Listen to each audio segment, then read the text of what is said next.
Donald Trump gave a Newsmax interview so horrible that even the interviewer seemed a little confused as to what is going on with Donald Trump. If you think by now Trump has a coherent message on the Epstein files, you're wrong. He still doesn't have such a message. Here, Trump was asked about the release of the Epstein files, and he's still going with this thing. I want to release it, but people could get hurt. People like Trump could get hurt, right? Your deputy attorney general sat down with Ghislaine Maxwell for 9 hours. I'm just wondering when the American people get to hear what she said during that interview. Well, I don't know because I haven't spoken about it, but he's a very talented guy, Todd Blanche, and a very straight shooter. Yeah.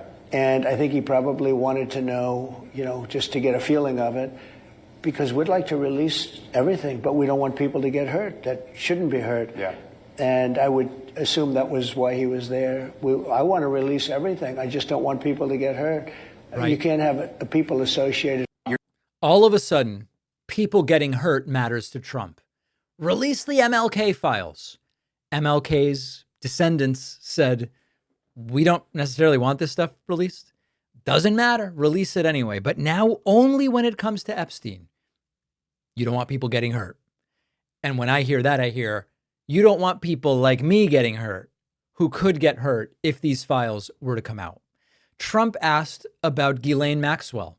Is clemency on the table for her? See if you can pick up the interesting thing Trump does in answering this question. Let me ask you, Mr. President, just about pardons. I've got 3 names for you. And the first one, look, the media didn't care about this story when Joe Biden was in office. Suddenly they care about this story again. Ghislaine Maxwell serving 20 years in prison for sex trafficking. Is clemency on the table for her in exchange for testimony? I'm allowed to do it, but nobody's asked me to do it. I know nothing about it. I don't know anything about the case, but I know I have the right to do it. I have the right to give pardons. I've given pardons to people before, but nobody's even asked me to do it. First of all, one of the biggest sex trafficking cases in history, and Trump knows nothing about it, despite the fact that it was one of his former friends doing the trafficking, who then was arrested while Trump was president and died by suicide in his prison cell while Trump was president. And Trump knows nothing about it. If you believe that, I'm sorry, you're probably pretty far gone. But notice that Trump was asked about clemency, and he brings up, I have the right to give pardons. Wait, you weren't even asked about a pardon. You were asked about clemency. By the way, everybody knows Trump's allowed to do it. The question is, why would he do it? And what I would love to hear is follow up along that. Trump interjecting in the middle of the pardon talk, his goals with pharmaceuticals, and he again struggling visibly with basic math, says he wants to get drug prices down by 1,200%. Show me the arithmetic on that, sir. And his group, Marty McCary, who's fantastic. And, I want to get the drug prices down by 1,000%, 1,200%. You know what I mean by that? I want to get them down so, like, we pay the same as other countries, because we pay sometimes 10 times more than Germany and France and other countries, and it's not fair. And we've gone to war with the drug companies and, frankly, other countries on it. And I think we're going to be very successful fairly soon. We'll have drug prices coming down by 500, 600, 800, even 1,200%. If you don't want to answer. Prices will come down by 1,200%. Could you show me the math of that? Is there any way that you could do that, sir? Pardon talk continued. What about Diddy? Sean Combs, would you pardon Diddy? I don't know. But nobody's even asked me to do it. Sean Diddy Combs? Right. Would you consider pardoning him? Well, he was essentially, I guess, sort of half innocent. Yes. I don't know what they do. He's still in jail or something. But he was celebrating a victory, but he seems, I guess it wasn't as good as a victory. Probably, I was very friendly with him. I got along with him great. Okay, let me just pause here. Why would Trump bring that up? Remember, loyalty is the currency. What can I do for my friends?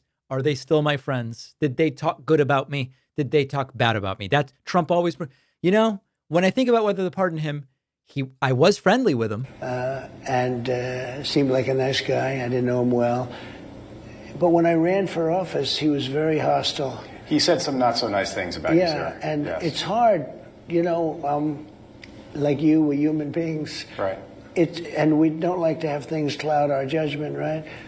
But when you knew someone and you were fine, and then you run for office and he made some terrible statements. So I don't know, it's more difficult. It makes it more, I'm being honest, it makes it more difficult to do. But it's not about whether there was prosecutorial misconduct. It's not about whether Trump feels the law was incorrectly weaponized against Diddy. He did say some things about me when I was running that I didn't really like, and that is really, I'm just not sure. We used to be friends, but now we're not. This is the barometer. This is the rubric for someone like Trump. We then get to George Santos. Is there anybody that Trump won't pardon? What about George Santos? Okay. And what about George Santos? Boy. He just went away, 7 years. He was... he lied like hell. I mean, I have to tell you. Yeah. And I didn't know him, but he was 100% for Trump. But I didn't, I might have met him, maybe not, I don't know.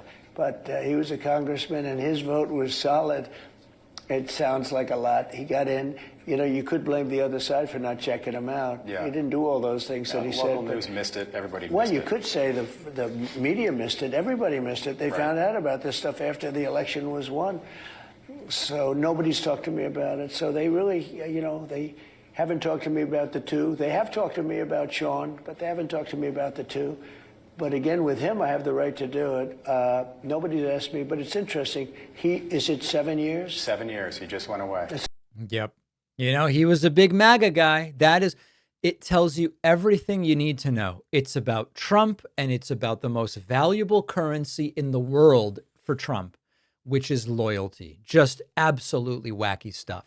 Finally, Trump wrapping the interview. And as deranged and dilapidated and delusional as his comments about pardons were, this word salad about the jobs numbers is actually what's freaking people out, because as usual, it's not clear Trump understands anything. Before the message, I have to say that I think that these numbers were incorrect today. Not that they were horrible. I've seen much worse numbers than this, but I think that these numbers were incorrect today because nobody saw this coming. Nobody saw the smaller numbers not only announced, but going back and restating her numbers because she made a mistake. That was the bigger numbers. So I think they're wrong. Very importantly, we have prices down. We have energy way down. Inflation is almost non-existent. It's way down from what it was. They had the highest inflation. Note that the inflation rate is roughly the same as when Biden left office. Essentially, in the history of our country, they say 48 years. I would say it's much beyond 48 years. The place was a mess. June of 2022, it was over 9%. Right. So you left office, it was 1.4%. That's correct. And now we have it down again. We brought it down. But prices are down. When I hear the Democrats... And of course, remember that prices are not down. Prices are not down. Question, do you think Trump doesn't understand that? Imagine that I say to you, hey, we're starting with a price level of 100, and the price has now gone up 5%. Math is easy, right? Okay. We went from 100 to a price level of 105. If I get the rate of inflation down from 5% to 2%, prices don't go down. They still go from 105 up 2%, which would be like 2.1, to 107.1. The rate of increase has slowed down, but prices are still going up. Notice that Trump is telling you things that are impossible in the same clip. He's saying we've gotten the inflation rate down, not deflation. The inflation rate is lower. Now, it's not true, but imagine that it were. Well, then he goes, prices are down. Wrong. You just said you've gotten the inflation rate down, meaning prices are still going up, but more slowly. Happens not to be true, but why let a good statement get in the way of the truth? I don't know that Trump even understands what inflation is. That's my takeaway here. Does Trump realize that when the inflation rate comes down, prices still go up? Let me know in a comment. Let me know in an email at info@davidpakman.com.